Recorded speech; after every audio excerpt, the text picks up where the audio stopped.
دوستو واقعہ کربلا ایک بہت عظیم الشان واقعہ ہے.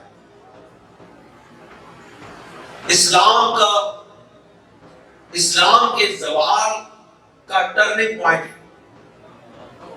جب اسلام زوال کی حالت کو جا رہا تھا، اسلامی قدریں مٹ رہی تھی اور رسول اللہ صلی اللہ علیہ وسلم کی سنت کو مٹایا جا رہا تھا، اس وقت یہ اسلام کو بچانے کا ایک موڑ آیا، ایک ٹرننگ پوائنٹ آیا، جس میں اہل بیت رسول نے، آل رسول نے وہ عظیم الشان قربانی عطا دی دنیا کے سامنے کہ آپ نے اسلام کو بچا دیا. حضرت امام علی مقام نے اسلام کو بچا لیا ہے مٹ جانے سے. اور اگر امام علی مقام اس وقت سربر انداز ہو جاتے، آپ اگر ہتھیار ڈال دیتے، آپ اگر خاموشی اختیار کر جاتے، تو آج یہ جو اسلام ہمارے پاس ہے، یہ اسلام ہمارے پاس نہ ہوگا. اس لیے نسل انسانیت قیامت تک امام علی مقام کی اور آل رسول کے احسان مند رہے گی. لیکن دوستو یہ واقعہ کیوں پیش آیا، اس کے اسباب اور محرکات کیا ہیں، ان کو جاننا بہت زیادہ ضروری ہے. تو ذرا مختصر طور پہ میں آپ کو تاریخ کے اس دور میں لے جاتا ہوں. ناظرین السلام علیکم. شراحی سادات یوٹیوب چینل سلسلہ نقشبندیہ مجددیہ کی مشہور درگاہ شورا شریف کا مستند چینل ہے. اس چینل کے ذریعے عشق الہی و عشق رسول اور عقائد اہل سنت و جماعت کی آبیاری کے لیے خطابات اور مختلف ویڈیوز آپ کی خدمت میں پیش کی جاتی ہیں. امید ہے کہ آپ اسلام کی صحیح تشریح اور عقائد حقہ کی اشاعت میں ہمارے معاون بنیں گے. آپ سے التماس ہے کہ نہ صرف آپ اس چینل کو سبسکرائب کریں اور بیل کے آئیکن کو پریس کریں تاکہ آپ کو ہماری ویڈیوز کی بر وقت اطلاع ملے، بلکہ اپنے دوستوں کو بھی اس میں شمولیت کی دعوت دیں. شکریہ. والعاقبۃ للمتقین والصلاۃ والسلام علی سید الانبیاء والمرسلین. اما بعد فاعوذ باللہ من الشیطان الرجیم. بسم اللہ الرحمن الرحیم. انما یرید اللہ لیذهب عنکم الرجس اہل البیت لیطہرکم تطہیرا. وقال اللہ تبارک و تعالی فی شان حبیبہ مخبرا وعامرا ان اللہ وملائکتہ یصلون علی النبی یا ایھا الذین آمنوا صلوا علیہ وسلموا تسلیما. الصلاۃ والسلام علیک یا رسول اللہ وعلی آلک واصحابک یا حبیب اللہ. الصلاۃ والسلام علیک یا رسول اللہ وعلی آلک واصحابک یا حبیب اللہ. نہایت محترم بزرگوں اور دوستوں، جناب ڈاکٹر صاحب آپ کی تشریف آوری کا شکریہ. جیسا کہ کل آپ نے قرآن مجید کے آیات سے مرتبہ شہادت کو سمجھا، شہادت کے مقام کو سمجھا، تو اس سے یہ ثابت ہوا تھا کہ شہادت ایک مقام ہے، ایک مرتبہ ہے، ایک نعمت ہے، ایک عزت ہے اور اللہ رب العزت کے قرب کا ذریعہ ہے. اگر یہ رنج کا نام ہے، اگر یہ مصیبت ہے، تو پھر قرب خداوندی اور انعامات کو کس نظر سے دیکھو گے؟ دوستوں اور بزرگوں، ہم نے ہر بات کو اللہ اور اس کے رسول سے جانا ہے اور انہی سے سمجھا ہے اور انہی کے نقش قدم پر اپنی آنکھیں بچھائی ہیں اور انہی کے راستوں پر چلے. اگر شہادت مصیبت ہوتی، اگر شہادت تکلیف ہوتی، اگر شہادت مصیبتوں کا منبع ہوتی، تو یاد رکھیں شہید ہونے والوں کا محبوب خدا صلی اللہ علیہ وسلم نے اور صحابہ نے ماتم کیا ہوگا. شہدائے بدر کا مدینہ منورہ کی گلیوں میں ماتمی جلوس نکلا ہوگا. صحابہ کرام نے اپنے سینے پیٹے ہوتے کیونکہ اس مقام احد پر حضور علیہ السلام کے وہ چچا شہید ہوئے ہیں جن کو سید دو عالم صلی اللہ علیہ وسلم نے اسد اللہ کا خطاب عطا. سید الشہداء حضرت امیر حمزہ رضی اللہ تعالیٰ عنہ ان کو وہاں پہ شہید کیا گیا. ان کے پیٹ کو چاک دیا گیا, ان کے کلیجے کو چبایا گیا, ان کی لاش کا غسلہ کیا گیا, ان کے اعضاء کو کاٹا گیا. دوستو اگر ماتم کرنا ہوتا تو رسول اللہ صلی اللہ علیہ وسلم ماتم کرتے, ان شہداء کا ماتم کرتے, شہدائے حنین کا ماتم کرتے. دوستو لیکن ہمارے نبی کریم صلی اللہ علیہ وسلم نے شہادت کو اعزاز سمجھا, ساری زندگی شہادت کی تمنا کی اور شہادت کو قرب خداوندی کا ذریعہ جانا. اس لیے جو لوگ شہید ہوتے تھے, لوگ صحابہ ان پہ رشک کرتے تھے اور صحابہ کرام اس بات کی تمنا کرتے تھے کہ ہم رسول اللہ کے قدموں پہ قربان ہوں. دوستو اور بزرگوں, میرے آقا علیہ السلام نے جو کام نہیں کیا وہ ہم نہیں کرتے. ہم ماتم کو, زنجیر زنی کو, سینہ پیٹنے کو اور اپنے آپ کو کوئلوں پر جلانے کو ہم حرام سمجھتے ہیں, ہم گناہ سمجھتے ہیں. یہ اللہ رب العزت سے بغاوت ہے, شریعت مصطفیٰ سے بغاوت ہے اور رسول اللہ کے طریقے کے خلاف ہے. اگر کوئی کہے کہ تم پھر میلاد النبی کے جلوس کیوں نکالتے ہو, تو دوستو ہم میلاد النبی کا جلوس صحابہ کی سنت کے تحت نکالتے ہیں. جب سرکار مکہ معظمہ سے مدینہ منورہ کی طرف ہجرت کر کے تشریف لائے تھے, یا واقعیت سمجھانے کا اشارہ کرتے ہیں کہ سرکار جب مدینہ منورہ میں تشریف لائے تھے, مدینہ کے انصار نے, مدینہ کی بچیوں نے سرکار کی آمد کا استقبال کیا تھا. صحابہ کرام نے آپ کی آمد پہ جلوس نکالا تھا. ہم صحابہ کی پیروی کرتے ہوئے سرکار کی آمد پہ جلوس نکالتے ہیں. اگر ہمارے آقا نے, اگر ہمارے مولا نے شہداء کے ماتم پر جلوس نکالا ہوتا, ہم سب سے پہلے جلوس نکالتے.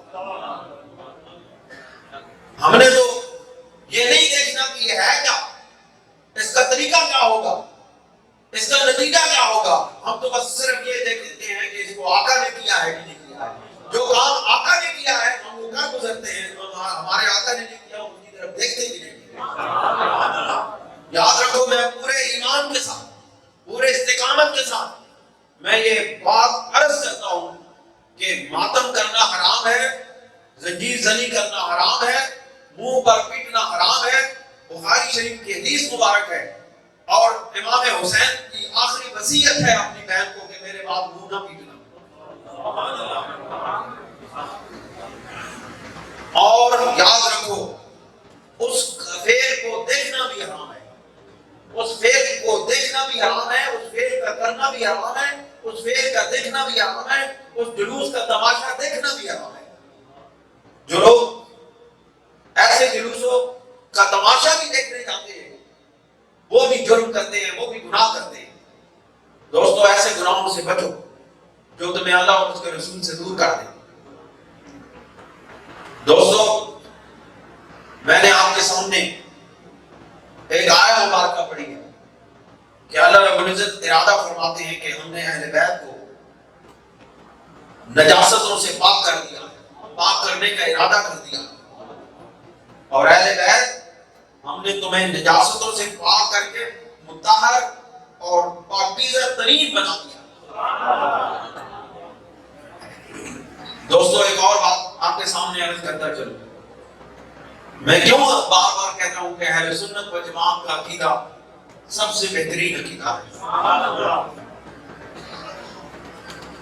ہمارا اہل سنت و جماعت کا معتمد بشان عقیدہ یہ ہے کہ ہم جناب ابو طالب کے ایمان پر کوئی بات نہیں کرتے، کف لسان، خاموشی، کوئی بحث مباحثہ جناب ابو طالب کے ایمان پر نہیں ہو۔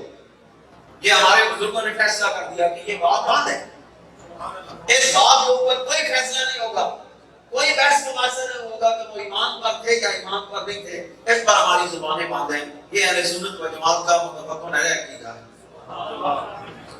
دوسرا عقیدہ اہل سنت و جماعت کا یہ ہے کہ مشاجرات صحابہ پر بھی ہماری زبان بند ہے۔ مشاجرات صحابہ کا جن باتوں پر صحابہ کرام رضوان اللہ تعالیٰ علیہم اجمعین کے درمیان جھگڑے ہوئے، لڑائیاں ہوئی، ہم ان کو دونوں طرف سے نیک نیتی پر معمول کرتے ہیں، دونوں طرف سے نیک نیتی پر معمول کرتے ہوئے اس کے اوپر بھی اپنی زبان بند رکھتے ہیں۔ لیکن اہل سنت و جماعت کا یہ عقیدہ ہے کہ ان مشاجرات میں، ان لڑائیوں میں حضرت سیدنا علی کرم اللہ وجہ کریم حق پر تھے اور حضرت امیر معاویہ رضی اللہ تعالیٰ عنہ خطا پر تھے، اور ان کی خطا کا درجہ خطا اتحادی کا درجہ ہے، جس پر خطا کرنے پر بھی ثواب ملتا ہے۔ یہ ہمارے حضرت مجدد الفسانی کا عقیدہ ہے، یہ اہل سنت و جماعت کا عقیدہ ہے۔ میں اس کی جب تفصیل بتاؤں گا نا آپ کو سمجھ لگ جائے گا، آپ کو معلوم ہو جائے گا کہ میں نے یہ بات کیوں کی ہے، میں نے کیا کی ہے، علماء اہل سنت نے یہ بات کی ہے، اور اس کی وجوہات ہیں، اس کے پیچھے بہت بڑے معاملات ہیں کہ اگر آپ صحابہ کو برا کہیں گے تو پھر بھی گناہ گار، اگر آپ اہل بیت کو برا کہیں گے تو پھر بھی گناہ گار۔ ہم نہ صحابہ پر تان کرتے ہیں نہ اہل بیت پر تان کرتے ہیں، کیونکہ دونوں پروردہ ہیں نگاہ مصطفیٰ کی۔ صحابہ کی بھی تعلیم اور تربیت کی ہے سید کونین صلی اللہ علیہ وسلم نے، اور اہل بیت کو تو سرکار نے اپنی آغوش میں پالا ہے۔ اس لیے ہم کسی کو بھی برا نہیں کہتے، سنیوں کا یہی تو کمال ہے کہ یہ کسی کو برا نہیں کہتے، ہم کسی کا نام لے کر کے کسی کی مخالفت نہیں کرتے، نام لے کے مخالفت نہیں کرتے، ہم اصول بیان کرتے ہیں۔ دوستوں اور بزرگوں، اہل بیت کون ہے؟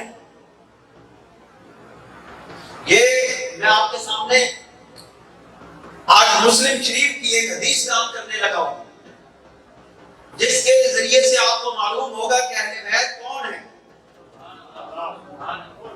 اور پھر اس کی بنیاد کے اوپر جب میں اہل سنت و جماعت کے اس عقیدے کو بیان کروں گا کہ صحابہ کے درمیان جو مشاجرات، جو جھگڑے ہوئے ہیں، اس کے اوپر ہم زبان بند کرتے ہیں، تو آپ کو بات سمجھ آ جائے گی کہ ہمارے علماء کتنے حسین و جمیل ہیں، کتنے اعلیٰ ہیں اہل سنت و جماعت کے علماء، جنہوں نے ہمیں اتنا متوازن عقیدہ دیا ہے کہ جو ہمیں بخشوا تو سکتا ہے، رسوا نہیں ہونے دیتا۔ یہ عقیدہ، یہ وہ عقیدہ ہے جس پر ہماری نجات کی بنیاد رکھی جا رہی ہے۔ یہ عقیدہ بخشوانے والا عقیدہ ہے، یہ عقیدہ رسوائیاں دینے والا عقیدہ نہیں ہے۔ اس لیے آپ دیکھتے ہیں کہ جو شخص، جو لوگ اس عقیدے سے وابستہ ہیں، اس عقیدے کو اپنے دلوں میں وابستہ رکھتے ہیں، اللہ رب العزت نے ان کے چہروں کو بھی نورانی بنایا۔ اللہ رب العزت دنیا کو دکھا رہا ہے کہ اہل سنت و جماعت کے عقیدے پر قائم رہنے والے لوگوں، تمہیں اللہ تعالیٰ دنیا کے سامنے ظاہر کر رہا ہے کہ یہ وہ لوگ ہیں جو جنت میں جانے والے ہیں۔ اللہ نے تمہارے چہروں کو روشن کر دیا ہے، اللہ نے تمہارے چہروں پر نور لگا دیا ہے، نور کی قندیلیں لگا دی ہیں، تاکہ دنیا دیکھ کے کہے کہ یہ خوبصورت عقیدے والا ہے، اس کا چہرہ بھی نور والا ہے، یہ خود بھی نور والا ہے۔ دوستوں اور بزرگوں، مسلم شریف کی یہ حدیث پاک ہے، یہ میں آپ کے سامنے عرض کرتا ہوں۔ حضرت اس حدیث کے راوی ہیں حضرت زید بن ارقم رضی اللہ تعالیٰ عنہ۔ کیا نام ہے؟ حضرت زید بن ارقم رضی اللہ تعالیٰ عنہ حدیث کے راوی ہیں. اور دوستو یہ وہ راوی ہیں جنہوں نے خم غدیر کی حدیث من کنت مولا فہذا علی مولا کی روایت کی ہے.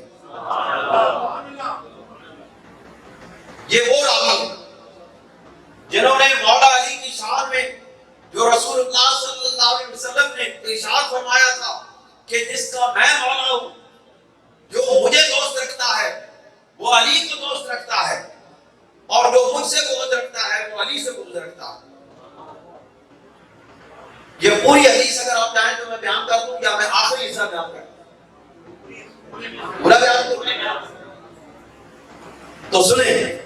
حدثني زهير بن حرب وشجاع بن مخلد جميعا عن ابن قلية قال زهير حدثنا اسماعیل بن ابراہیم کہ زہیر بن حرب نے اور شجاع بن مخلد نے ابن علیہ سے روایت کی ہے کہ انہوں نے کہا کہ زہیر نے یہ روایت کی ہے اسماعیل بن ابراہیم سے، اور اسماعیل بن ابراہیم نے روایت کی ابو حیان سے، اور ابو حیان نے یہ روایت کی ہے یزید بن حیان سے. انہوں نے کہا کہ انطلقت انا وحسین بن صبرۃ وعمر بن مسلم الى زید بن ارقم، کہ ہم یہ تین اشخاص کون کون سے کہ یزید بن حیان اور حسین بن صبرۃ اور عمر بن مسلم یہ زید بن ارقم کی بارگاہ میں حاضر ہوئے. فلما جلسنا الیہ قال له حسین، کہ جب ہم ان کے پاس بیٹھ گئے تو حضرت حسین نے فرمایا کہ لقد لقیت یا زید خیرا کثیرا رأیت رسول اللہ صلی اللہ علیہ وسلم، کہ اے زید بن ارقم تم نے بڑے اچھے لوگوں سے ملاقات کی اور تم نے رسول اللہ کو اپنی آنکھوں سے دیکھا ہے. وسمعت حدیث، اور ان سے حدیث سنی ہے. وغزوت معه، اور ان کے ساتھ جنگوں میں شامل ہوئے ہو. وصلیت خلفه، اور ان کے پیچھے نمازیں پڑھی ہیں. لقد لقیت یا زید خیرا کثیرا، تحقیق بے شک زید تم نے بڑے اچھے لوگوں سے ملاقات کی. تو کیا کر حدثنا یا زید ما سمعت من رسول اللہ صلی اللہ علیہ وسلم، کہ اے زید ہمیں وہ بات سناؤ جو آپ نے رسول اللہ صلی اللہ علیہ وسلم سے سنی ہے، ہمیں وہ بات سناؤ. اور صحابہ اور ان کے بعد آنے والے لوگ اس بات کے مشتاق ہوتے تھے کہ ہم کوئی ایسا شخص ملے جو صحابہ کی بات سنائے، حضور کی کوئی بات سنا دے تاکہ ہمارا عشق تازہ ہو جائے. سرکار کی باتیں سن کے، سرکار کی گفتگو سن کے، سرکار کا انداز بیان سن کے ہمارے ایمان تازہ ہو جائے. تو فرمایا قال یا ابن اخی واللہ لقد کبر سنی، آپ نے فرمایا ہے میرے بھائیوں میں اس وقت بڑی عمر کا تھا، بڑا ہو گیا تھا. وقدم عہدی، اور میرا زمانہ آگے بڑھ گیا تھا. وَنَسِيتُ بَعْدَ الَّذِي كُنْتُ أَعِي مِنْ رَسُولِ اللَّهِ صلی اللہ علیہ وسلم، آپ نے فرمایا کہ اب زمانہ گزرنے کے ساتھ ساتھ مجھے بہت ساری باتیں جو رسول اللہ صلی اللہ علیہ وسلم سے میں نے سنی ہے وہ میں بھول گیا ہوں. فَمَا حَدَّثْتُكُمْ فَاقْبَلُوا وَمَا فَلَا تُكَلِّفُونِهِ، آپ نے فرمایا جو کچھ میں نے سنا ہے وہ میں تمہیں سنا دیتا ہوں، اور جو میں بھول گیا ہوں اس کے متعلق تم نہیں سنتے. ثم پھر انہوں نے کہا ثم قال قام رسول اللہ صلی اللہ علیہ وسلم، پھر انہوں نے فرمایا رسول اللہ صلی اللہ علیہ وسلم ایک دن یومن فینا خطیبا بماء یدعى خما بین مکہ و بین المدینہ، بین مکہ والمدینہ، کہ مکہ اور مدینہ کے درمیان ایک چشمے پر رسول اللہ صلی اللہ علیہ وسلم کھڑے ہو گئے. آپ نے ایک مقام پر قیام فرمایا اور آپ نے ہم سے خطاب فرمایا وحمد اللہ واسنا علیہ، تو آپ نے سب سے پہلے اللہ رب العزت کی حمد بیان کی اور اس کی ثنا بیان کی. وَبَعْدَ وَذَكَّرَ، اور آپ نے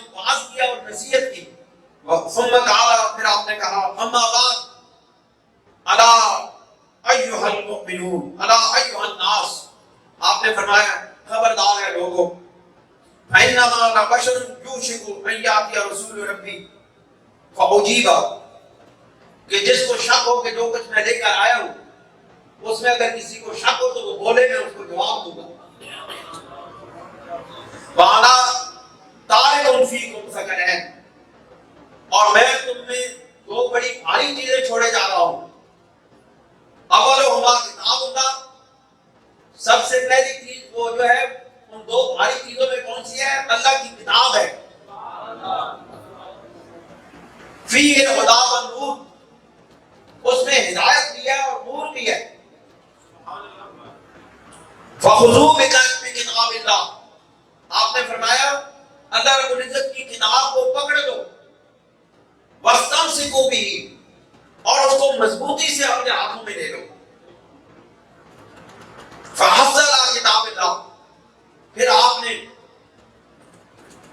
اللہ رب العزت کی کتاب پر، کتاب کے ساتھ اپنے آپ کو جوڑے رہنے پر بڑا زور دیا۔ ورغب فیہ، اور اس میں رغبت دلائی، ترغیب عطا فرمائی۔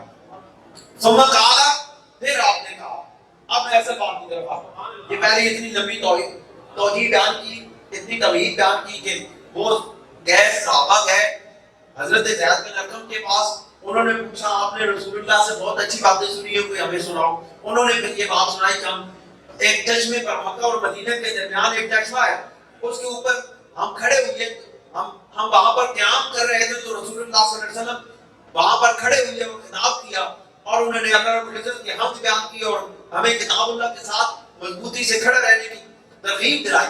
پھر کہا ثم قال وَأَهْلُ بَيْتِي اذکرکم اللہ فی اہل بیتی، پھر آپ نے فرمایا اور میری اہل بیت، کتاب اللہ، میں دو چیزیں چھوڑے جا رہا ہوں، دو مضبوط چیزیں چھوڑے جا رہا ہوں۔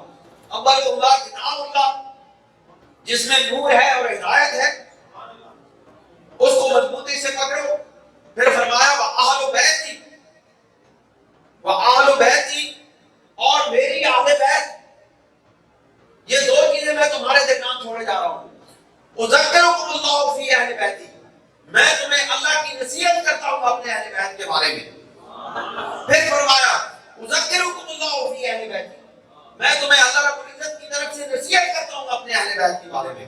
پھر فرمایا اذکرکم اللہ فی اہل بیتی، میں تمہیں نصیحت کرتا ہوں اپنے اہل بیت کے بارے میں۔ تین بار فرمایا اذکرکم اللہ فی اہل بیتی، اذکرکم اللہ فی اہل بیتی، اذکرکم اللہ فی اہل بیتی، میں تمہیں نصیحت کرتا ہوں، اللہ کی طرف سے نصیحت کرتا ہوں اپنے اہل بیت کے بارے میں۔ فقال له حسین، بڑے غور طلب بات یہ ہے کہ فقال له حسین ومن اہل بیتی، کہ حسین نے پوچھا کہ ان کی اہل بیت کون ہے، کون اہل بیت ہے رسول اللہ کی، جن کے بارے میں اللہ رب العزت کے محبوب فرما رہے ہیں۔ یا زید، وہ کون ہے؟ الیس نساؤ من اہل بیتی، کیا ان کی بیویاں، کیا ان کی ازواج اہل بیت میں سے نہیں ہیں؟ آپ ہمیں بتائیں، ہمارے نزدیک تو صرف اہل بیت جو ہیں وہ حضرت سید عالم صلی اللہ علیہ وسلم کی ازواج مطہرات ہیں۔ اسلوب قرآن سے یہ ثابت ہوتا ہے کہ ازواج مطہرات ہی اہل بیت ہیں۔ آپ ہمیں بتائیں کوئی اور بھی اہل بیت ہے؟ حضرت زید بن ارقم رضی اللہ تعالیٰ عنہ نے فرمایا قال نساؤہ من اہل بیتی، آپ نے فرمایا آپ کی ازواج مطہرات تو اہل بیت میں سے ہیں ہی، آپ کی ازواج مطہرات تو اہل بیت میں سے ہیں ہی۔ ولیکن آل بیت ہی من حرم الصدقہ بعدہ، تو آپ نے فرمایا کہ اس کے بعد جن لوگوں پر صدقہ حرام کیا گیا وہ بھی اہل بیت میں سے ہیں۔ وہ کون کون سے ہیں؟ قال ومن ہم، انہوں نے پوچھا وہ کون ہے بھائی جن پر صدقہ حرام ہوا ہے، وہ کون ہے؟ قال ہم، آپ نے فرمایا وہ اہل بیت ہیں آل علی، آل علی اہل بیت میں سے ہے، آل عقیل، اور حضرت عقیل رضی اللہ تعالیٰ عنہ جو حضرت علی کرم اللہ وجہ الکریم کے سگے بھائی ہیں ان کی آل بھی اہل بیت ہے.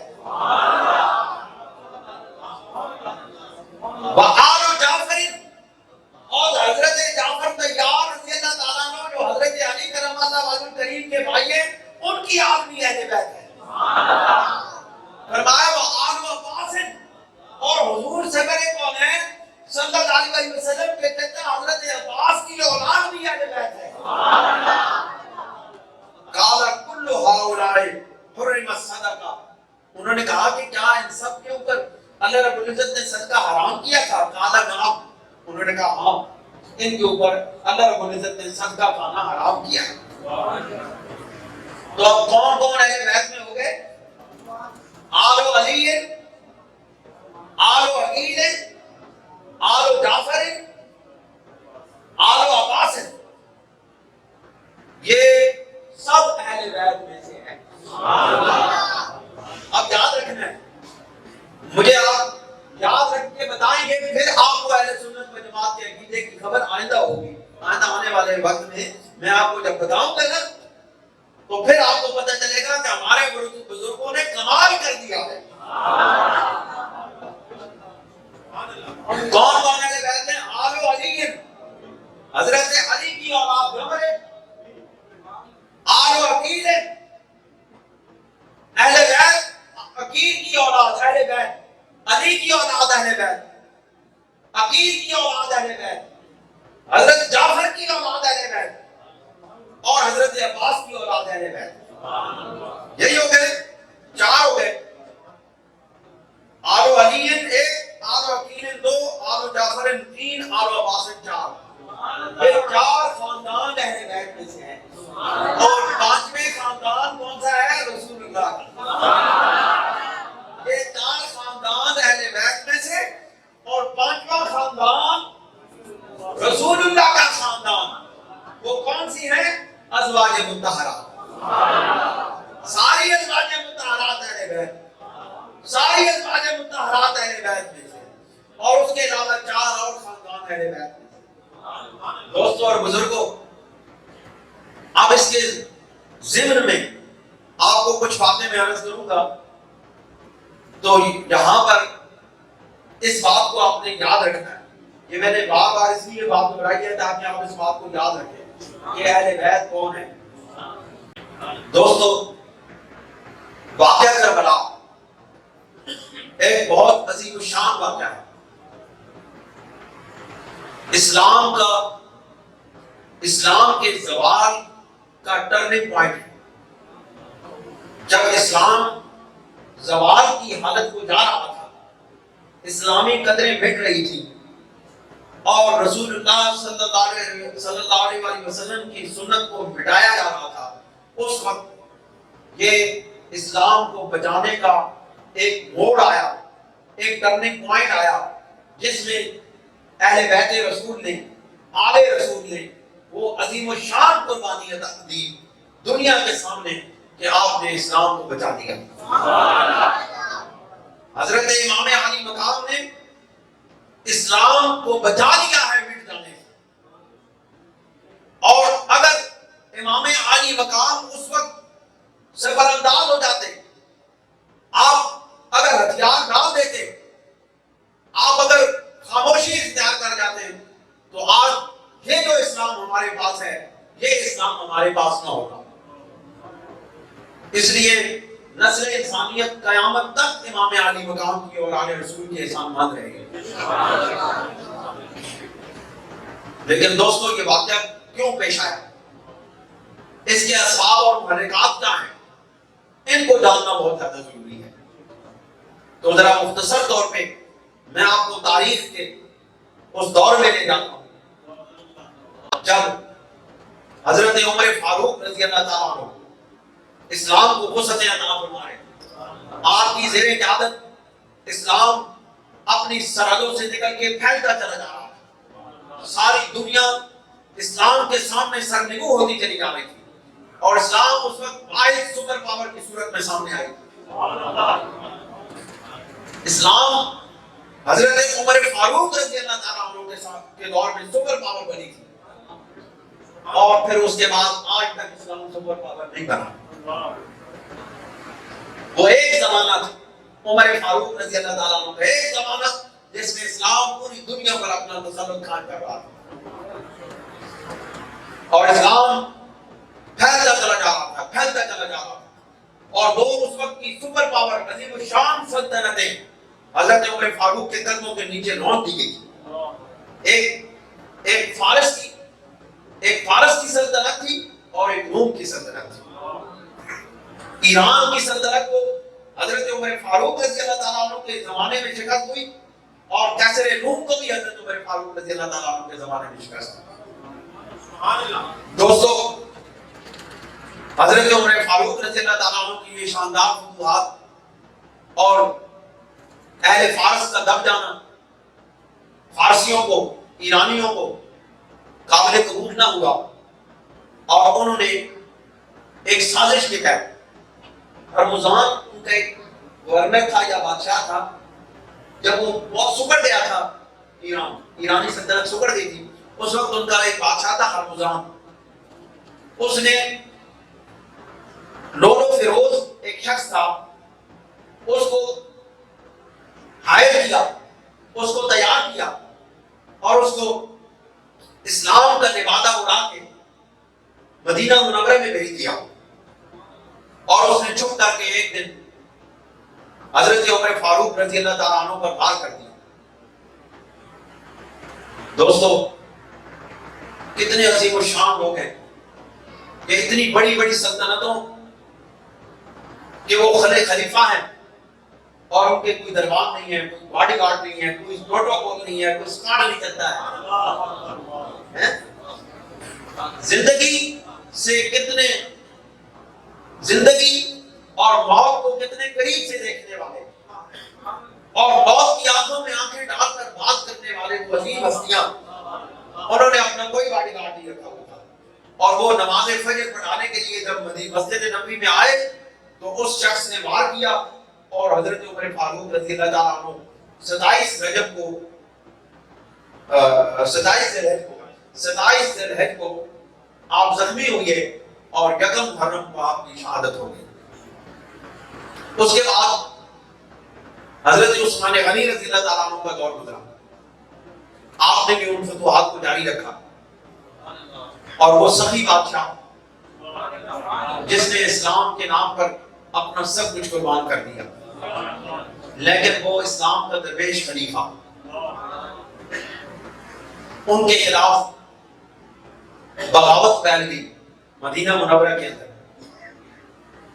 حضرت علی کرم اللہ وجہ کریم آپ کے پاس آئے، آپ نے فرمایا کہ اگر آپ اجازت دیں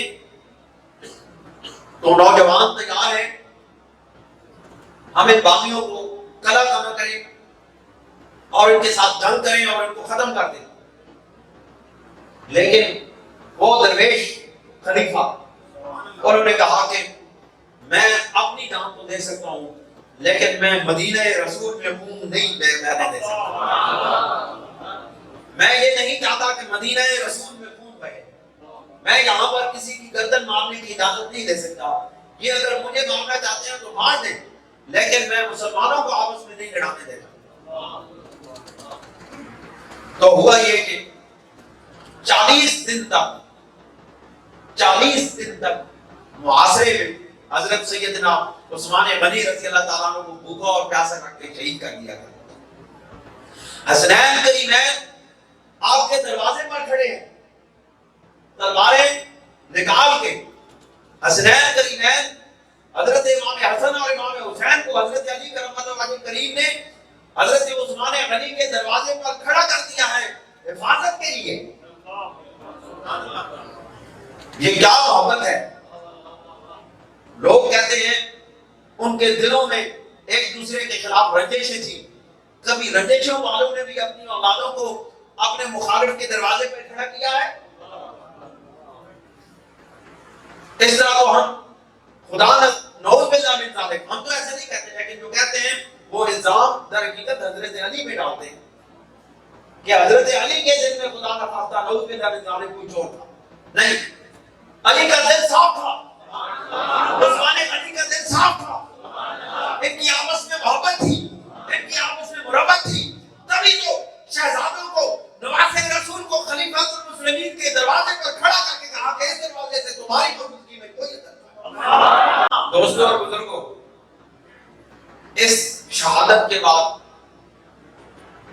مسلمانوں کے اندر وہ جھگڑے پیدا ہوئے کہ جن کے اثرات کئی صدیوں تک موجود رہے۔ اس کے بعد سیدنا علی کرم اللہ وجہ الکریم کی خلافت کا زمانہ آیا اور حضرت عثمان غنی رضی اللہ تعالیٰ عنہ کے قتل کے قصاص کا مطالبہ ہوا۔ حضرت امیر معاویہ رضی اللہ تعالیٰ عنہ نے قصاص کا مطالبہ کیا۔ اس کی بنیاد کے اوپر دو گروہ بن گئے، ایک گروہ حضرت امیر معاویہ کی طرف تھا اور ایک گروہ حضرت علی کرم اللہ وجہ الکریم کی طرف تھا، اور ان دونوں گروہوں کے درمیان جنگ ہوئی۔ کئی ہزار صحابہ دونوں طرف سے صحابہ تھے، ادھر بھی صحابہ تھے اور ادھر بھی صحابہ تھے۔ اور یاد رکھیں حضرت علی کرم اللہ وجہ الکریم کے سگے بھائی حضرت عقیل رضی اللہ تعالیٰ عنہ حضرت امیر معاویہ کے ساتھ تھے۔ آپ کس کو برا کہو گے؟ ادھر میں نے آپ کے سامنے رسول اللہ کی حدیث بیان کی کہ آل علی نال بیت، آل عقیل نال بیت۔ اب عقیل جو اہل بیت میں سے ہیں وہ امیر معاویہ کے ساتھ ہیں، دو نگاری امیر معاویہ کے ساتھیوں کو اس میں عقیل بھی آئیں گے۔ تو پھر اہل سنت و جماعت نے صحیح نہیں کہا کہ آپ عقیدہ اہل سنت سمجھ آئی کہ اپنی زبانیں ہم کیوں بند رکھتے ہیں کہ ادھر بھی صحابہ ہیں ادھر بھی صحابہ ہیں، ادھر بھی اہل بیت ہیں ادھر بھی اہل بیت ہیں۔ اس کا مطلب ہے کہ نہ یہ بدنیت ہے نہ یہ بدنیت ہے، بس حالات انسان کو کھینچ کے مقام پر لے آتے ہیں جہاں انسان مجبور ہو جاتا ہے، اور پھر اندر ریشہ کمانیاں کرنے والے لوگ بھائیوں کو آپس میں لڑا دیتے ہیں، اور بس یہ کچھ ہوا۔ دوستوں اور بزرگوں، اب اس دوران میں جو سیدنا علی کرم اللہ وجہ الکریم کے ساتھی تھے وہ آپ سے ٹوٹ کر محبت کرتے تھے، اور اس زمانے میں ان کو شیعان علی کہتے تھے۔ کیا کہتے تھے؟ شیعان علی۔ یہ تاریخ کی تمام کتابوں میں بات کہ حضرت علی کرم اللہ وجہ الکریم کے ساتھیوں کو جو آپ کے ساتھ ٹوٹ کے محبت کرتے ہیں شیعان علی کہتے ہیں۔ لیکن جنگ صفین میں جب حضرت علی کرم اللہ وجہ الکریم اور حضرت امیر معاویہ رضی اللہ تعالیٰ عنہ کے درمیان حکم بنائے گئے کہ وہ فیصلہ کریں، 3 حکم بنائے گئے یا 5 کے وہ فیصلہ کریں کہ جنگ کا خاتمہ کیسے کیا جائے، اور دونوں طرف سے یہ فیصلہ ہوا کہ ان کے فیصلے کو تسلیم کیا جائے۔ اب یہاں پہ معاملہ یہ ہوا کہ جب وہ حکم بنا لیے گئے تو سیدنا علی کرم اللہ وجہ الکریم کے جو شیعان علی تھے انہوں نے بغاوت کر دی، انہوں نے حضرت علی کرم اللہ وجہ الکریم پر کفر کا فتویٰ لگا دیا اور آپ کو دار اسلام سے خارج قرار دے دیا۔ اور ان کو کیا کہتے ہیں؟ ان کو پھر خوارج کہتے ہیں۔ وہ لوگ جنہوں نے حضرت علی، وہ شیعان علی جنہوں نے حضرت علی کرم اللہ وجہ الکریم کے اس فیصلے پر کہ حکم بنا دیا جائے، جب انہوں نے ان کی مخالفت کی تو ان کو حضرت علی کرم اللہ وجہ الکریم نے خوارج قرار دے کے دار اسلام سے خارج کر دیا، اور ان کو خندقیں کھود کے ان کو اس میں ڈال کے جلا دیا گیا۔ آج بھی تو جل رہے ہیں، جن کو علی نے جلایا تھا وہ آج بھی جلتے ہیں۔ علی کا جلایا ہوا جلتا رہے گا۔ سچی گل دسو، تم پہلے کدی کسی گل دسی؟ یہ ایمان آپ کا تبھی مضبوط ہوگا جب ان چیزوں سے آپ کی آگاہی حاصل ہوگی۔ پھر حضرت علی کرم اللہ وجہ الکریم کا زمانہ خلافت آگے بڑھتا چلا گیا، اور اس کے بعد سیدنا علی کرم اللہ وجہ الکریم کی شہادت ہو گئی، اور اس کے بعد امام حسن کو مدینہ پاک میں خلافت پر کی مسند پہ بٹھا دیا گیا، لیکن حضرت امیر معاویہ رضی اللہ تعالیٰ عنہ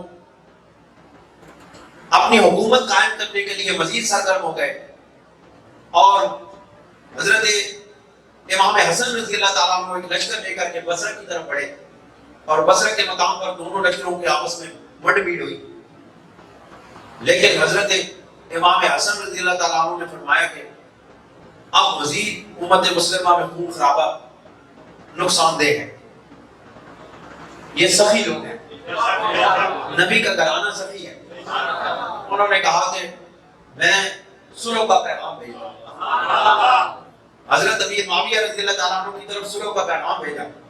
حضرت امیر معاویہ رضی اللہ تعالیٰ عنہ نے سفید کاغذ پر اپنے دستخط کر کے بھیج دیے کہ امام حسن سے کہو جو کچھ لکھنا ہے اس میں لکھ دو، مجھے وہ تسلیم ہو۔ امام حسن رضی اللہ تعالیٰ عنہ نے صلح کی شرائط لکھی اور ان صلح کی شرائط کو منوعاً حضرت امیر معاویہ نے تسلیم کر دیا، جنگ ختم ہو گئی، دور حکومت حضرت امیر معاویہ کے ہاتھ میں چلا گیا۔ اب خلافت راشدہ کا دور ختم ہو گیا، ہم حضرت امیر معاویہ رضی اللہ تعالیٰ عنہ کے دور کو خلافت راشدہ نہیں کہتے، کیونکہ وہ علی منہاج نبوت نہیں تھی، وہ دور حکومت تھا، وہ مملکت قائم تھی، اسلامی حکومت تھی، لیکن خلافت راشدہ حضرت امام حسن پہ ختم ہو گئی۔ آج بات کیا نہیں رہی، یہ حق ہے، خلافت راشدہ حضرت امام حسن پہ ختم ہو گئی اور حضرت امیر معاویہ کا دور حکومت شروع ہو گیا۔ 20 سال تک حضرت امیر معاویہ کی حکومت قائم رہی۔ آپ کے جب 10 سال حکومت کے پورے ہوئے تو ایک صحابی ہیں رسول اللہ صلی اللہ علیہ وسلم کے، حضرت مغیرہ ابن شعبہ،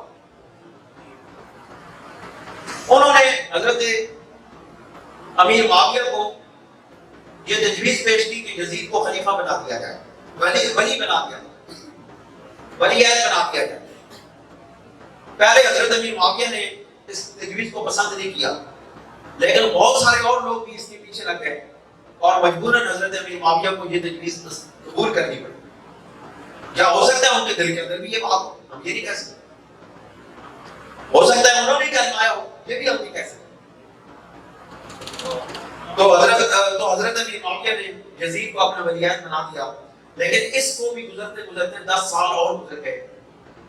تو اس دوران میں حضرت امیر معاویہ کا انتقال ہو گیا اور یزید مسند حکومت پہ بیٹھا، اور یزید خرافات میں گم ایک نوجوان تھا، شراب و شباب کا رسیا، بد کردار، غلاظتوں میں لتڑا ہوا انسان، اس نے مسند خلافت میں بیٹھتے ہی ظلم کا آغاز کیا اور لوگوں کو دبانے کی کوشش کی اور لوگوں پر دباؤ کے ذریعے اپنی خلافت کو منوانے کی کوشش کی۔ اس دوران بہت سارے صحابہ نے اس بات کو دیکھ لیا تھا کہ یہ یزید کا دور زیادہ دیر چلنے والا نہیں ہے، بصیرت سے دیکھ لیا کہ یہ زیادہ دیر چلنے والا نہیں ہے۔ تو دوستو، اب صحابہ کرام رضوان اللہ تعالیٰ علیہ اجمعین کے درمیان دو نظریات قائم ہو گئے۔ بعض نے کہا کہ دل کے کراہت کے ساتھ نہ مانتے ہوئے یزید کی بیعت کر لی جائے اور ایک وقت کو گزار دیا جائے تاکہ حکومت کے اندر مزید فتنہ فساد نہ پھیلے، یہ بد کردار شخص اپنی موت آپ مر جائے گا اور پھر کوئی اللہ کا بندہ اسلام کے جھنڈے کو لے کر کے سر بلند کر دے گا۔ یہ ان کا نقطہ نظر تھا صحابہ کرام کے ایک گروہ کا۔ اور پتہ ہے اس میں کون کون تھے؟ حضرت عبداللہ ابن عمر رضی اللہ تعالیٰ عنہ۔ لوگ کہتے ہیں نا یہ نام نہاد کو امام اہل بیت نام لگاتے ہیں، حضرت عبداللہ ابن عمر نے یزید کی بیعت کی تھی۔ تو بھائی دوستو، حضرت عبداللہ ابن عباس نے بھی تو کی تھی۔ حضرت عبداللہ ابن عباس حضرت عباس رضی اللہ تعالیٰ عنہ کے بیٹے ہیں، رسول اللہ کے چچا زاد بھائی ہیں، حضرت علی کے چچا زاد بھائی ہیں، انہوں نے بھی تو بیعت کی اور وہ مفسر قرآن ہیں۔ اس کا یہ مطلب ہے کہ ان کی نیت کے اندر بھی یہ بات تھی کہ یہ وقت گزر جائے گا، اس وقت کو گزار دیا جائے۔ حضرت علی رضی اللہ تعالیٰ عنہ کے بیٹے محمد بن حنفیہ رضی اللہ تعالیٰ عنہ وہ بھی اسی خیال کے ساتھ تھے. کیوں نہیں محمد بن حنفیہ کا نام دیا جاتا؟ کبھی کسی سے سنا ہے محمد بن حنفیہ کی شان؟ جو آل علی کی شان بیان کرتے ہیں ان سے کبھی محمد بن حنفیہ کی شان سنی ہے؟ نہیں سنی. کیوں نہیں سنی؟ اسی وجہ سے. حضرت عبداللہ ابن جعفر رضی اللہ تعالیٰ عنہ جو حضرت جعفر کے بیٹے ہیں اور حضرت امام حسین کے چچا زاد بھائی ہیں وہ بھی اسی خیال کے ساتھ ہیں. ان کا نام بھی کوئی نہیں لیتا. کبھی کسی جگہ پر کسی بھی مہمان اہل بیت کے جلسے میں ان لوگوں کے نام نہیں سنو گے.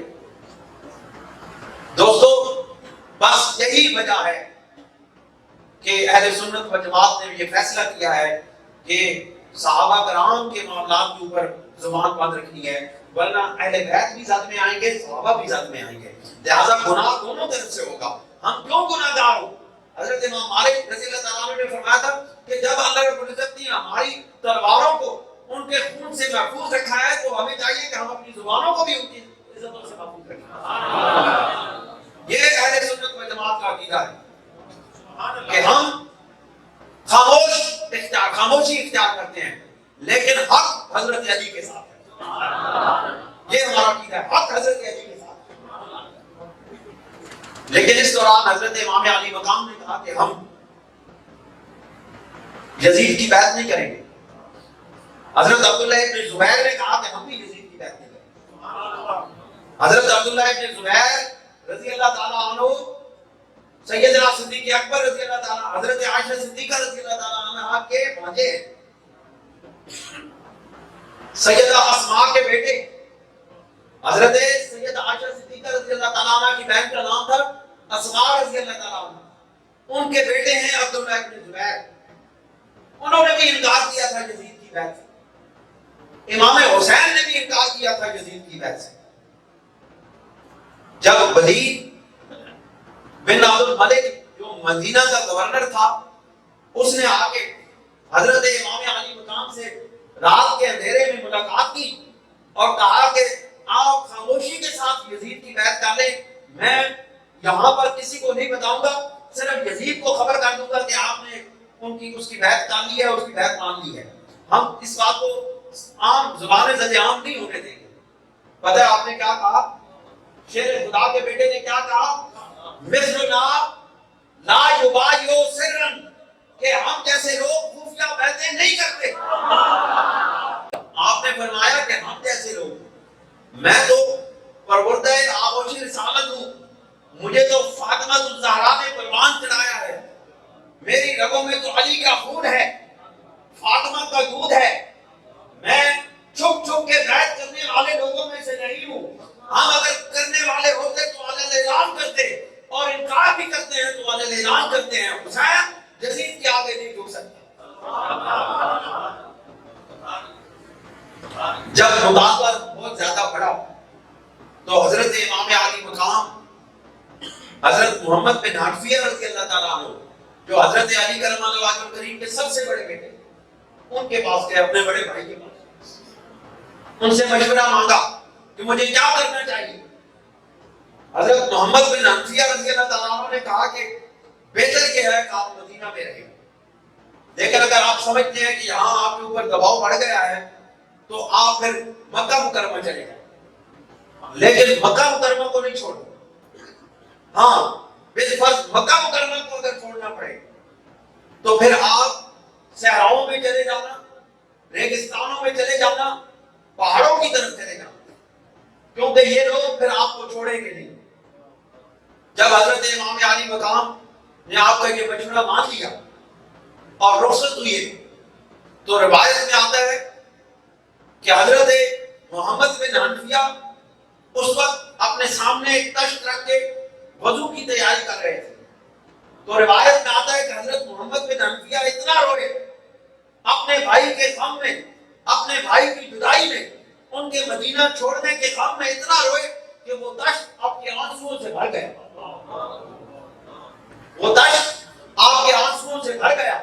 آپ اپنے بھائی کی جدائی میں رو رہے تھے اور کہہ رہے تھے کہ آپ نہ جائیں. لیکن مشیت الہی کچھ اور کہہ رہی تھی، اللہ کو کچھ اور منظور تھا۔ دوستو وقت آ گیا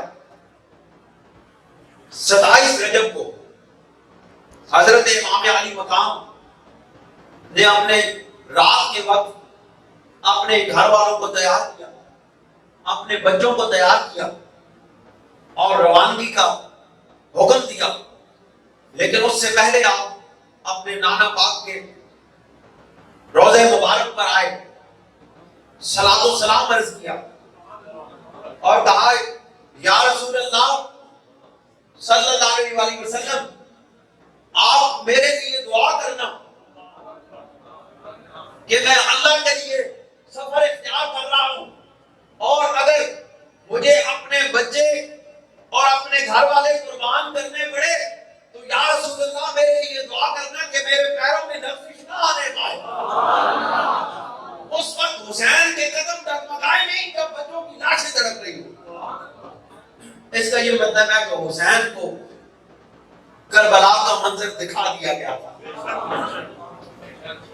کہ جب وہاں پہ دعا مانگی جا رہی تھی کہ یا رسول اللہ اس وقت میرے مشت بنا رہنا، مجھے اپنی دعاؤں میں یاد رکھنا، جب میرے سامنے یزیدی لشکر کھڑا ہوگا اور میرے بچوں کو قربان کیا جا رہا ہوگا تو اس وقت بھی میرے قدم لڑکھڑائے نہیں، یا رسول اللہ آپ کی نگاہ کرم کی توجہ کی ضرورت ہوگی۔ تو دوستو یہ قافلہ روانہ ہوا، یہ قافلہ جنگ کے لیے نہیں نکلا تھا، یہ قافلہ امن کا پیغام لے کے نکلا تھا۔ اگر جنگ لے کے لیے نکلتا، جنگ کے لیے یہ قافلہ نکلتا تو اپنے ساتھ فوج لے کے جاتا، اپنے ساتھ حفاظت والے بندے لے کے جاتا، اپنے ساتھ اسلحے کی بہت بڑی تعداد لے کے جاتا، لیکن ان کے پاس تو اپنی ذاتی حفاظت کے لیے چند تلواریں تھیں، چند نیزے تھے، چند تیر تھے۔ دوستوں اور بزرگوں یہ قافلہ روانہ ہوا۔ حضرت عبداللہ ابن جعفر رضی اللہ تعالیٰ عنہ جو آپ کے چچا زاد بھائی ہیں، انہوں نے بھی آپ کو روکا، انہوں نے آپ کی منتیں کی کہ میرے بھائی نہ جاؤ، لیکن آپ نے کہا کہ جہاں رہ کے مجھے بیعت میں مجبور کر دیا جائے گا لہذا میں اب مدینہ منورہ میں نہیں رہ سکتا۔ آپ کو پتا تھا کہ یہاں کے حالات دباؤ میں اضافہ ہوتا جا رہا ہے، یہاں کے حالات بدلتے چلے جا رہے ہیں۔ دوستوں اور بزرگوں ختم کر دوستوں اور بزرگوں سرکار نے وہ قافلہ وہاں سے روانہ ہوا اور 9 مئی اور غالباً شعبان کی 3 شعبان کو یہ قافلہ مکہ مکرمہ میں پہنچا اور آپ نے شعب ابی طالب میں جہاں سرکار 3 سال قید تنہائی میں رہے تھے وہاں جا کے ڈیرے لگا دیا۔ دوستو آپ وہاں رہنے لگے۔ اسی دوران مدینہ منورہ میں بھی چند خطوط آنے شروع ہو گئے تھے کوفہ کی جانب سے، اور کوفیوں نے یہاں تو مکہ مکرمہ میں جب سرکار امام علی مقام پہنچے تو کوفیوں نے خطوں کے ڈھیر لگا دیے، خطوں کے ڈھیر لگا کہ آپ ہمارے پاس آئیں، آپ ہمارے پاس آئیں، آپ ہمارے پاس آئیں۔ اور آپ کو معلوم ہے کہ یہ کوفہ کون سا مقام ہے؟ یہ سیدنا علی کرم اللہ وجہ الکریم کا دارالخلافہ ہے۔ یہ سارے حضرت علی کرم اللہ وجہ الکریم کے ماننے والے ہیں، یہ سارے وہ لوگ تھے جو سیدنا علی کرم اللہ وجہ الکریم کی محبت کا دعویٰ کرنے والے تھے۔ ان سب نے خطوں کے خط لکھے، قاصدوں پہ قاصد بھیجے، ایک قاصد کے پاس 50 60 لوگوں کے خط ہوتے تھے، اور جو آخری خط سیدنا امام علی مقام کو ملا تھا اس کا مضمون یہ ہے، وہ میں آپ کو پڑھ کے سناتا ہوں۔ جو آخری خط مکہ مکرمہ میں سیدنا امام علی مقام کو ملا تھا اس کا مضمون یہ ہے، اس پہ لکھا تھا کہ بسم اللہ الرحمن الرحیم الی الحسین بن علی، حسین بن علی رضی اللہ تعالیٰ عنہ کی طرف، من شیعت ابی ہے علی امیر المومنین، اس کے والد امام حسین بن علی کے والد حضرت علی امیر المومنین کے شیعوں کی طرف سے یہ خط لکھا گیا. کیا تھا اس میں مضمون؟ سلام علیکہ، آپ کے اوپر سلامتی ہو، اما بعد، اس کے بعد، فإن الناس ينتظرونک، کہ بے شک لوگ آپ کا انتظار کر رہے ہیں. اے امام عالی مقام، آپ کے والد گرامی حضرت امیر المومنین علی کرم اللہ وجہ الکریم کے شیعہ آپ کا انتظار کر رہے ہیں. ولا رأی لہم، اور ان کو فی غیرک، اور ان کو آپ کے سوا اور کوئی نظر ہی نہیں آتا. کیا لکھا کہ سلام علیک، آپ کے اوپر سلامتی ہو، اما بعد فإن الناس ينتظرونک ولا رأی لہم فی غیرک، کہ وہ لوگ آپ کا انتظار کر رہے ہیں اور اس زمانے میں ان کو آپ کے سوا کوئی اور دکھائی ہی نہیں دے رہا. پھر لکھا العجل یا ابن رسول اللہ العجل، العجل یا ابن رسول اللہ العجل، اے ابن رسول، اے رسول اللہ کے بیٹے، جلدی کرو، جلدی کرو. اب جب حضرت امام علی مقام کو اتنے خطوط ملے تو آپ نے حضرت مسلم بن عقیل رضی اللہ تعالیٰ عنہ، یہ وہ یقین ہے آل یقین جن کا ذکر پہلے ہو چکا، ان کے یہ بیٹے ہیں مسلم بن عقیل، ان کو بھیجا کوفہ کے اندر کہ جا کے وہاں کے حالات دیکھیں، وہاں کے حالات کیا ہیں. اور ان کی طرف سے جب وہ وہاں پہ پہنچے تو ہزاروں کوفیوں نے آپ کے ہاتھ پر بیعت کر لی.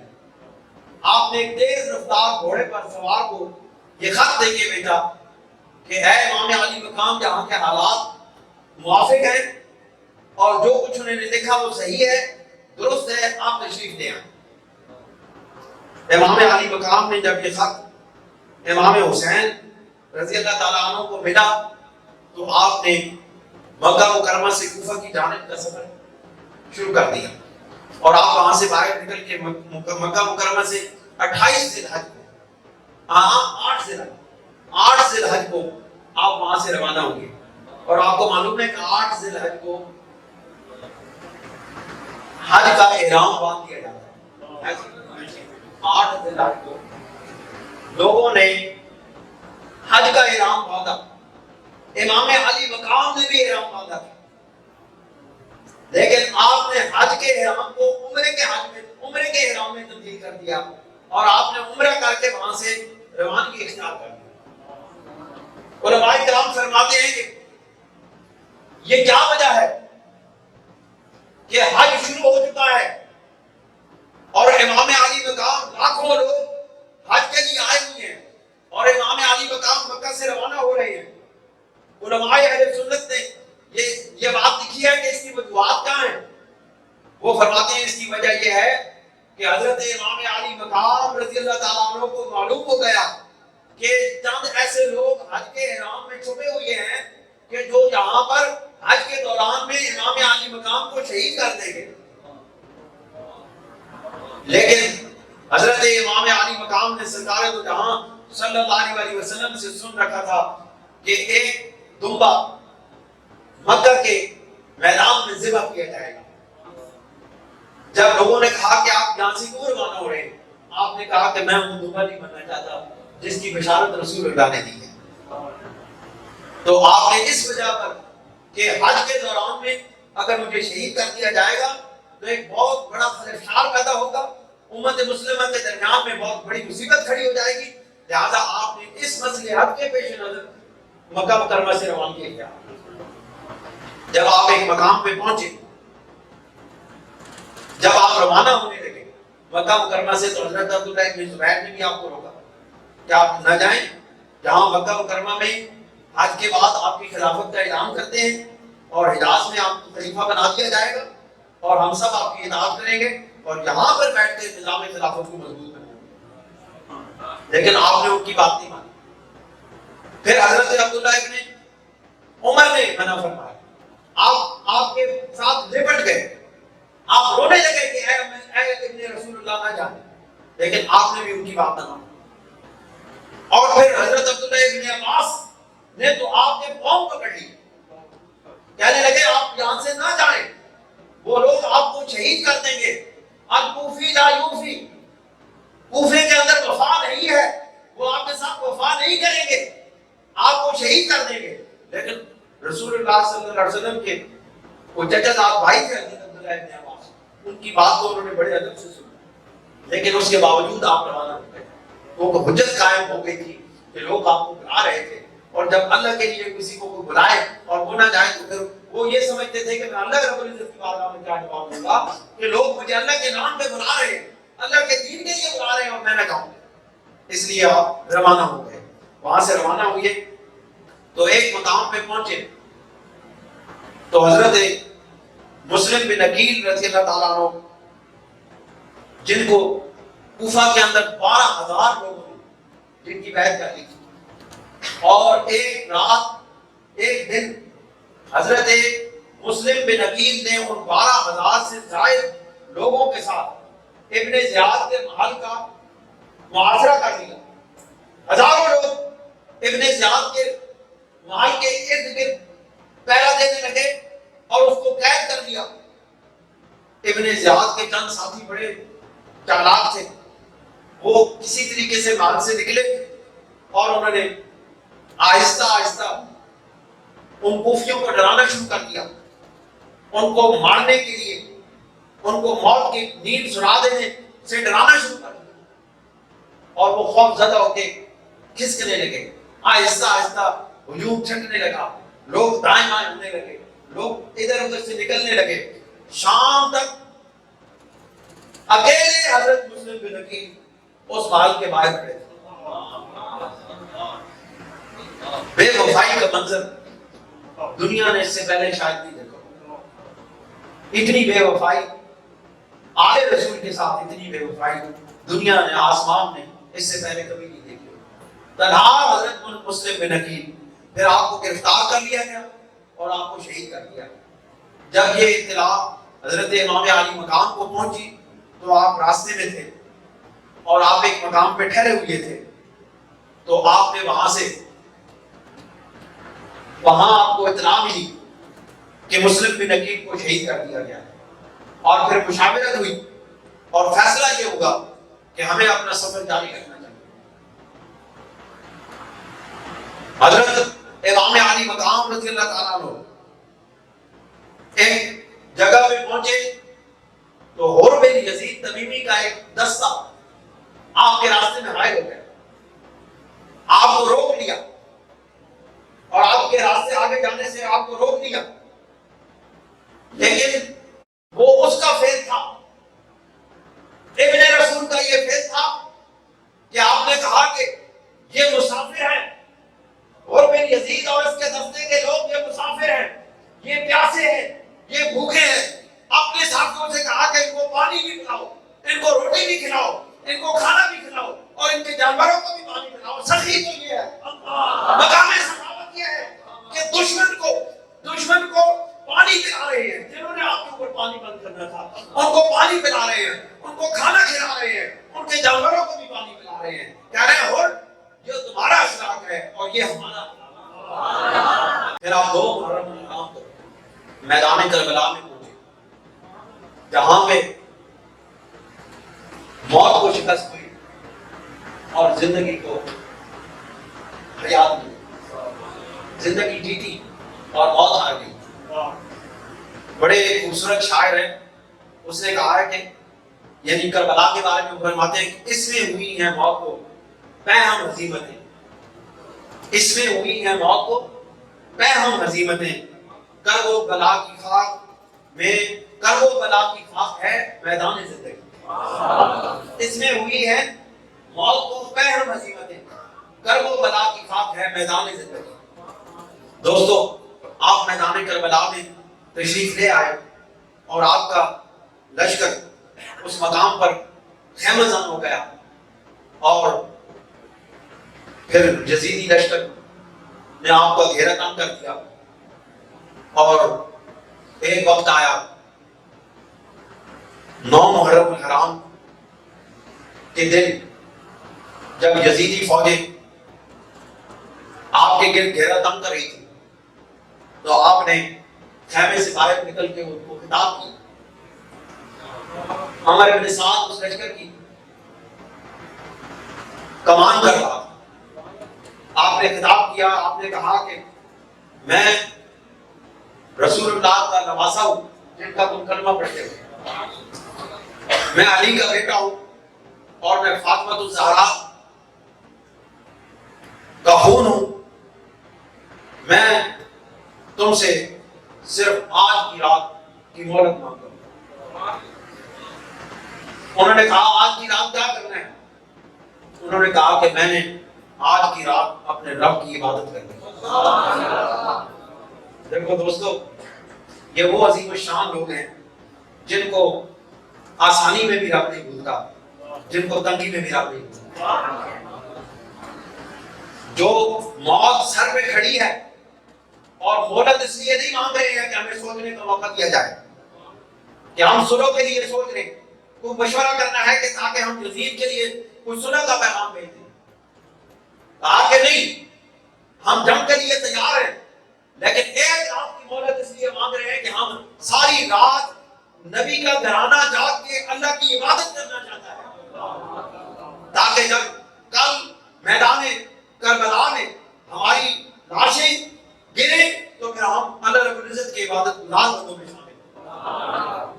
10 محرم الحرام کی صبح ہوئی, جنگ کا آغاز ہوا, ایک کے بعد ایک شہزادہ اس دنیا سے رخصت ہوتا گیا.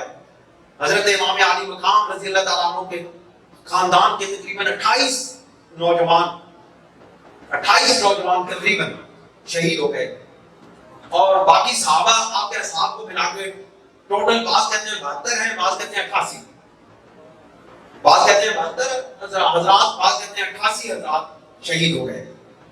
حضرت امام علی مقام رضی اللہ تعالیٰ عنہ تنہا رہ گئے. آپ بڑی شان کے ساتھ میدان کربلا میں نکلے, اور راوی کہتے ہیں کہ یہ شیر علی کا یہ بیٹا نواس رسول جن صفوں میں گھس جاتا تھا صفیں درم درم ہو جاتی تھی. وہ ایک شیر, وہ ایک تنہا ہستی جس طرف بھی چلی جاتی تھی فوجوں کی فوجیں راستہ چھوڑ دیتی تھی, اور کوئی شخص بھی آپ کے مقابلے کے لیے تیار نہیں تھا. تو جب ابن زیاد نے دیکھا کہ معاملہ حل نہیں ہو رہا, تو اس نے عمر ابن سعد کو بڑی شدت کے ساتھ کہا کہ تم سے اگر یہ معاملہ حل نہیں ہوتا تو پھر تمہیں ہم معزول کر دیں گے اور کسی اور کو تمہارے جگہ پر لے آئیں گے. اور اس کے دل میں ایک علاقے کی گورنری کا لالچ تھا. دیکھو کیا انسان کتنی ذلتوں میں جاتا ہے جب وہ کتنا گرا دیتا ہے. یہ عمر ابن سعد کون ہے؟ حضرت سعد بن ابی وقاص رضی اللہ عنہ, جرنیل رسول اللہ کا بہت بڑا جرنیل, ان کے ساتھ آتا ہے, ان کا بیٹا ہے. لیکن اس کے دل میں دنیا کی لالچ آ گئی, ایک علاقے کی گورنر نے اس کو بستی میں ڈال دیا, اور اس نے پھر آل رسول پر یکبارگی حملے کے لیے اپنی فوجوں کو حکم دیا کہ یہ شیر تم سے الگ الگ نہیں مارا جائے گا, یہ تم الگ الگ اس کا مقابلہ نہیں کر سکتے, اس میں خون رسول ہے. اس لیے سب نے مل کے ایک بار حملہ کیا, کسی نے نیزہ مارا, کسی نے تیر مارا, کسی نے تلوار کے زخم چلائے. حضرت امام علی مقام کا جسم زخموں سے چور و چور ہو گیا, اور آپ جب خون جسم سے بہنے کے بعد کمزوری لاحق ہو گئی تو آپ گھوڑے سے نیچے آ گئے, اور شمر بن جوشن نے آپ کا سر تن سے جدا کر دیا. آج وہ نواس رسول جو رسول اللہ صلی اللہ علیہ وسلم کے کاندھے پر سوار ہوتا ہے, جو رسول اللہ صلی اللہ علیہ وسلم کی جس میں عطر پر سواری کیا کرتا تھا, وہ دہن مبارک جس میں لعاب رسول ڈالا جاتا تھا, وہ منہ مبارک جس میں رسول اللہ صلی اللہ علیہ وسلم اپنی منہ سے کھجوریں چبا چبا کے ڈالا کرتے تھے, وہ وہ ابن رسول اللہ صلی اللہ علیہ وسلم جس کو صحابہ اپنے ہاتھوں میں اٹھا کے چوما کرتے تھے، اپنی گود میں بٹھایا کرتے تھے، آج وہ ابن رسول اللہ صلی اللہ علیہ وسلم رہ گئے کربلا پر، آپ کی لاش زمین پر پڑی ہوئی تھی اور اس کو اٹھانے منع کر دیا۔ دوستو اور بزرگوں، یہ بڑی غمناک داستان ہے، اس پر انسان جتنا روے وہ کم ہے، لیکن صبر کے ساتھ، کیونکہ یہ اعلیٰ مرتبہ ہے۔ دوستو شام کا وقت ہو گیا اور رسول اللہ صلی اللہ علیہ وسلم کے ان باز ان خوبصورت نوجوانوں آل رسول کے ان فرشتوں کے اوپر عمرو بن سعد کے لشکر کے گھوڑے دوڑا دیے گئے اور آل رسول کے جسموں کی ہڈیوں کا چورن بنا دیا گیا، گوشت کے جسم کے چیتھڑے اڑا دیے گئے اور آپ کو بڑی بے دردی سے شہید کر دیا گیا۔ لیکن دوستو شام کا وقت ہوا تو کوفیوں نے آل رسول کے خیموں کو آگ لگا دی، جلا دیا۔ کیوں؟ اس وجہ سے کیوں جلایا؟ ان خیموں میں کون سی دولتیں پڑی تھی، ان خیموں میں کون سے نوٹوں کے انبار پڑے تھے؟ وہ تو فقیر درویش لوگ جن کے پاس کھانے کے لیے کچھ نہیں تھا، جن کے پاس پینے کے لیے پانی نہیں تھا، جن کے پاس اوڑھنے کے لیے چادریں نہیں تھی، ان کے پاس دنیا کی کون سی دولت تھی جس کی وجہ سے آگ لگائی گئی؟ دوستو صرف آگ اس لیے لگائی گئی کہ وہاں پہ کوفیوں کے خط پڑے تھے۔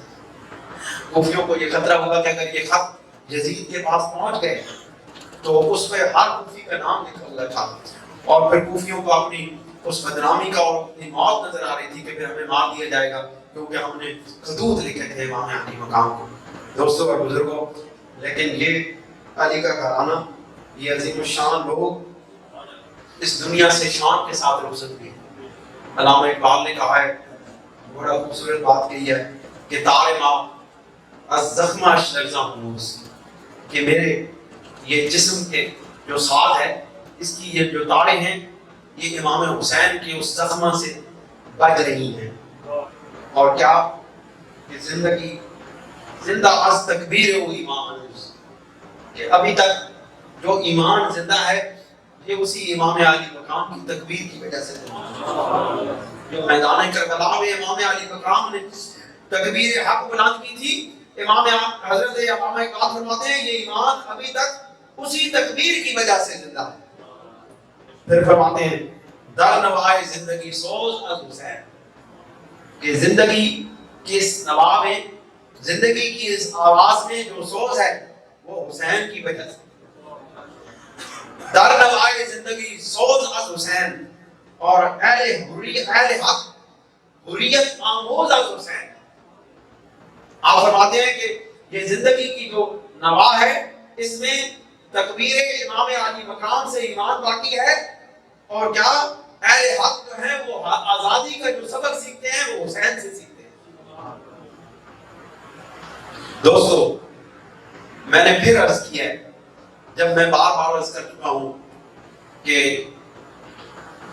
ایمان اہل سنت و جماعت کا عقیدہ امام علی مقام کے عقیدے کے ساتھ وابستہ ہے، اور درس کربلا یہ ہے کہ حق کے ساتھ کھڑا ہوا جائے، حق کے لیے جیا جائے اور حق کے لیے مرا جائے۔ یہی اصل حیات ہے اور یہی اصل ممات ہے۔